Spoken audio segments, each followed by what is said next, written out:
Hey guys, it's Rio. This is Sven. And welcome to Aerial GP. So today we're going to talk about this practice race that we did, another practice race that we did. This was our first test with the speed arcs. Speed arcs, and we have speed, what is it called? Circles? Rings. Speed rings designs, but we didn't have that for this. Who is that flying that crazy That's you, Sven. helicopter over there? You tried FPVing with that I tried helicopter, FPVing. right? What happened? It's a totally manual T-Rex, and I just couldn't hover it and crash. Super hard. Super hard. You need some kind of assistance to fly FPV with a helicopter. Yeah. So there's. So this is the first test. Yeah, this is a 400 that I had, and I wanted to just kind of cruise around the course, and it was really hard to kind of maneuver that thing through this tight. Yeah. See, I totally missed that turn because it's like. Yeah, it's super sharp turn. I don't know. We didn't put it in a good spot, but it made it challenging. No, it's a good spot. It was just that we sucked. Yeah, it's also right after a straightaway, so you're hauling ass. Yeah, and those little bushes. Those bushes are deceiving. So there's me taking a walk of shame. We had a lot of this. Yeah. So this is you, right? This is me. This is your first run, I think. Yeah, I'm just taking it easy. And nobody can make this turn on their first try. Was insane. I was like, oh my god, what am I doing wrong? Yeah. So I want to invite a lot more people and see if they can take that turn, because I think we should leave it like that, because it's kind of like the Matrix. Like you gotta take a leap. You gotta master that turn. You gotta master that turn, and by the end of the day, we got it. Yeah. You know, it's like we see there. These are one of the early turns. Well, we started getting used to it later. We got really good, actually. You gotta take it wide and then cut it in. Yeah, so we're still slow That's here, much better. but it's a lot better. Smoother, at least you made it. That looks like me and you now. Now we didn't have enough arcs. Yeah, so we had to use those. Oh boy. Boom! Oh! See, I was slowing down because I was practicing braking, and then he just hit me.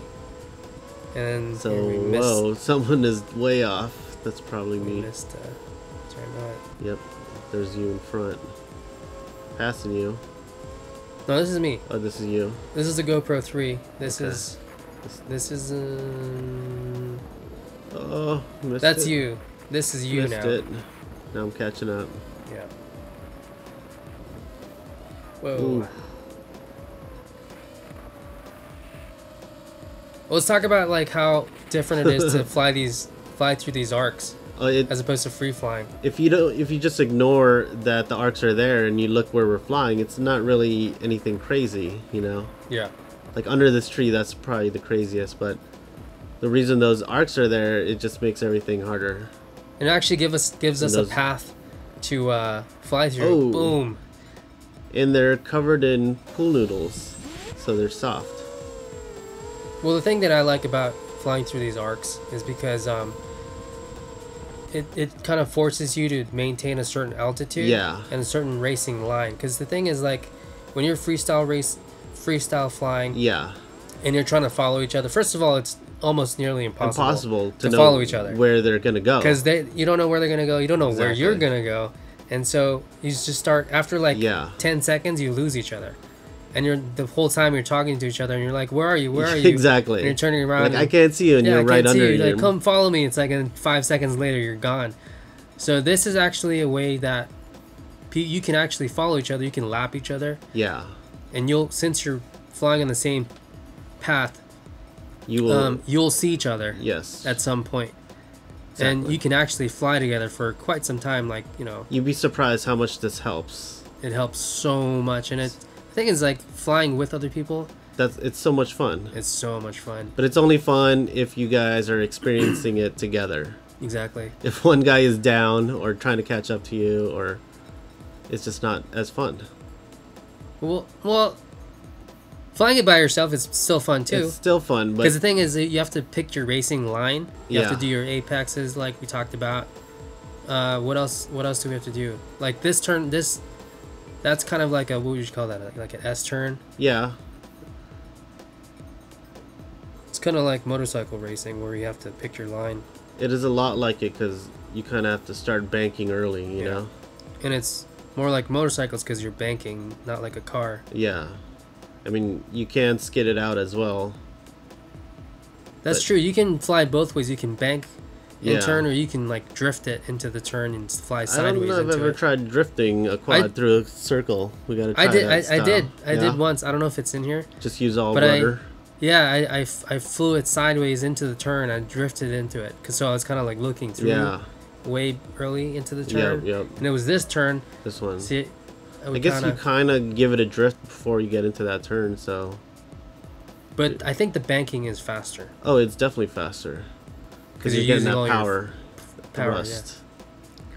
So this, you have to prepare for that turn. Yeah, you gotta do it way in advance. You gotta, you gotta be looking through, and it's a completely different experience racing through these courses, and it's so much fun. Yeah, you gotta actually think. Yeah, you have to think. Like, we had the funnest and you day. have to prepare your lines. Trust me, it's not as easy as it looks. Yeah, it took us a whole day to get to the point where we are.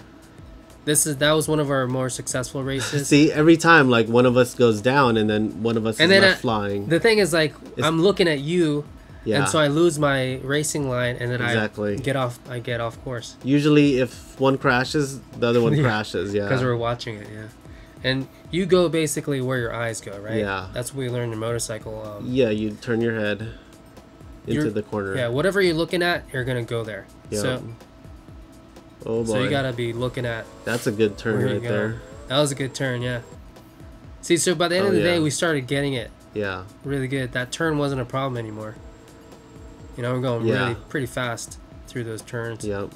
I mean, almost too fast, where we're starting to miss some of the arcs, which is what we want to get to. You know, we want everybody to be racing that fast. Exactly. Then it's gonna be really fun. Get 6 to 8 guys. Yeah, so I mean, this is so much fun. This is the most fun I've had flying. And the thing is, like, we don't need trees because we created our own trees basically with the arcs. It could be an open field, you know. It could be anywhere. It could be like on a mountain, beach. Yeah, beach, water. Could have it on buoys and have it out in open water. That would be awesome. Anchored.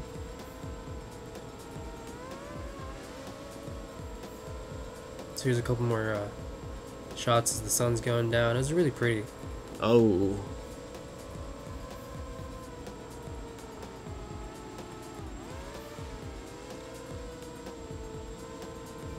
So this is my solo run after Sven crashed. I just wanted to show it because I just wanted to show the improvement that I had over the whole day. Made that and how much faster we can get through it. I think we were probably out there for like 6 hours or something. Yeah, good part of the day. Yeah, so here this turn is really tough because you gotta anticipate it. And that's a really good lap. Here, yeah, that's so fun to go through when you get your lines perfect, and you're just on throttle. You're not fidgeting around with your sticks and stuff. Yeah, and you're just sticking it exactly how much angle you need. That's me. You. I'm doing the walk of shame. Yeah. While you're doing this amazing lap. And I run out of battery right here. And bring it in. Yep. Ooh. Rough landing. So is that it? That's it. So we had a lot of fun that day. We definitely want to do it more and invite a lot of people. Yeah, we want to encourage people to make these arcs. You want to talk about these arcs really quick? Well, it took a while to design these, right? Like we had many different ways of doing a gate. First, we had an H, like a football goalpost. Very flimsy. But it was fine. It was just it didn't look as good. No, yeah, and it was open on top. The point is we want people to keep a certain altitude. Yeah. So that arc. It's not like the Red Bull air races where they're just pillars, right? Yeah, well, they should have arcs too, except it just becomes a lot more dangerous. Yeah, it's a lot more dangerous. But they still have to go below the arcs, but they do have an altitude thing, but it looks better when there's actually something going there. Through a circle is pretty awesome. So we have another design also, which is a ring. Circle, right? Yeah. And that's basically like a giant hula hoop with 2 posts down to the ground. And we can raise that up a lot higher. Those can be different heights and stuff.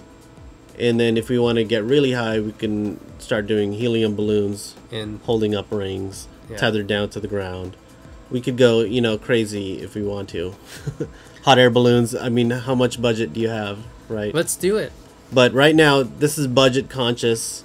These speed arcs are super cheap to make. Yeah, let's talk about how cost effective these are to make. I forgot the pricing on it. I have that email. So the first component you definitely need is the PVC. That's the core of PVC pipes. Basically, the arc is 20 foot long, and you use two 10-foot pieces of PVC. Mm-hmm. I think they are 3/4. 3/4. That's diameter. Right. And you want the thinner stuff, not the thick stuff. The reason you want the thin stuff is so you could put a connector in the middle of like it's a 1/2 inch, right? Or half, something like that. Oh no, 3/4. Yeah, it might be a 1/4 inch or something. 1/4 inch? I don't know. Or you can use. We started using aluminum poles also. Yeah, I think that's basically for the stakes. You want to use the aluminum poles to stake it to the ground. Oh, that's right. So the middle should be PVC so it can bend and keep that arc. Right. Basically, you just cut a little piece in between to connect it, and the arcing nature will hold it all together, so you don't have to worry about gluing it or anything. There's a lot of pressure on it. You know, you'll see. So basically, you want to make the arc 10 foot, like the legs 10 foot apart in diameter. Yeah, so not that's diameter. a half 10 foot wide. Yeah. The gate is 10 foot wide. Yeah, sorry, not. Well, but it is the diameter of the circle, as if it was a full circle, and it's a half circle. Above the ground, and then so you are right. The diameter is 10 feet, and then so that's where you put the stakes in, right? You put in aluminum. Yeah, you put aluminum stakes 10 foot across diameter, and then you just put it one side at a time, and then bend. Try to get them as level as possible. Yeah. Otherwise, your arc will tilt, whichever way it's not level. We did have a weird arc in there, right? Yeah. You have to make sure they're just level sticking down. Sometimes if the ground is soft, you know, you could use other stakes for flags and stuff, you know. Yeah. But for cheap aluminum, like, well, so okay, just aluminum. For cheap stakes, aluminum piping is probably the cheapest out there. Yeah. So it's probably cost how much? Like $30? I think about $30 per gate, right? Gate. But then you gotta cover them with pool noodles, right? And it takes 4 pool noodles to cover an entire gate. And you want the bigger fat pool noodles. Yeah, because they have 2 different types. They have the thin ones and then the fat ones. The fat ones you could get at Home Depot and Lowe's. They're called the Big Tundra, I think. Big Tundra or Big something, Big Noodle. There's all sorts of different names. Yeah, it's not the small one. It's the bigger one because that'll actually have the hole that's exactly 3/4 of an inch, so that PVC will slide right through. Exactly. And then you can get different colors, you know, whatever you fancies your boat. But we've found that orange is the most visible. Yeah, and it has to be the thick ones because otherwise you can't see them. You can't see them. Yeah. And the arc shape actually helps incredibly. You can see it from really far away. And I've noticed that the orange works good in grass, but in dirt it doesn't work that good. You need like yellow or green in dirt. Yeah, so we got to basically choose contrasting colors. Yeah, exactly. So, because I noticed when we brought these to the golf course where it was brown, remember we have brought one guard and we could barely see it. Yeah. But here it's popping against the green. Mm-hmm. So depending on your environment, you might want to have different noodles. So that's a cheap way. We want to encourage everybody to try it at home. It doesn't cost that much. Doesn't. It's super fun. You can make smaller versions of it if you want. Yep. Maybe like 5-foot versions of it. Yeah, you could do it just in half. I mean, that's super tiny and hard, but it might be a little bit harder to bend. You could do it. I mean, it's just going to be small. It's going to be really small, But we actually did try a smaller one, and it was too small. It was too small. Because then you're getting way too low to the ground, and you don't want to fly that low to the ground. Sometimes there's bushes and tall grass. So you need it. So our arcs are 10 foot high and 10 foot wide, right? Yeah, so you can fly a 1,000-millimeter quad through there, no problem. Oh yeah. Yeah. You might have a problem if you're not very good, but if you're not very like that thing. So you want to try. But at least it won't hurt your quad because it's covered in pool noodles. Oh yeah, and it's strong, so it's not like those pool noodles like you just people string together. Yeah. You hit them, those are down. These are like, you hit them 20 times and it's not gonna go down. Yeah. And your quad also will be completely undamaged from the gate. Yeah, because it'll be damaged from the ground, but not the gate. Yeah, not the ground. But it's not far; it's falling either, so it's like exactly. 10 well, foot. The thing absorbs so much of the impact. You see it when we hit it. It it flexes like Jello. It absorbs so much of it that it's such an awesome thing to crash into. So we encourage people to make these. You know, like if you have a group of 4 people, each make one and bring it to your next meet. You know, you got 4 corners. Exactly, 4 corners. Make a little race. It could be NASCAR. You can make a little S-turn with it. Whatever you want. Get creative. Change it up. We want to see more of these out there. We want to see people racing. We want people to see that it's completely different than free flying. It is. It's totally different. Yeah. You get bored of it. I mean, it's like how many times are you going to fly through the air that's where there's no direction to go? Yeah, it's like it's freestyling. You know, you're just chilling, doing moves and stuff. But if you're into racing and like competing and stuff, this is what for you. This is it. I think that's it. We'll post all the links to the parts that you need to make this ring or the speed arcs, and we're gonna test out the rings later. We'll show you that later. So there you go. Thanks for watching, guys, and we'll see you next time. See you at the next race.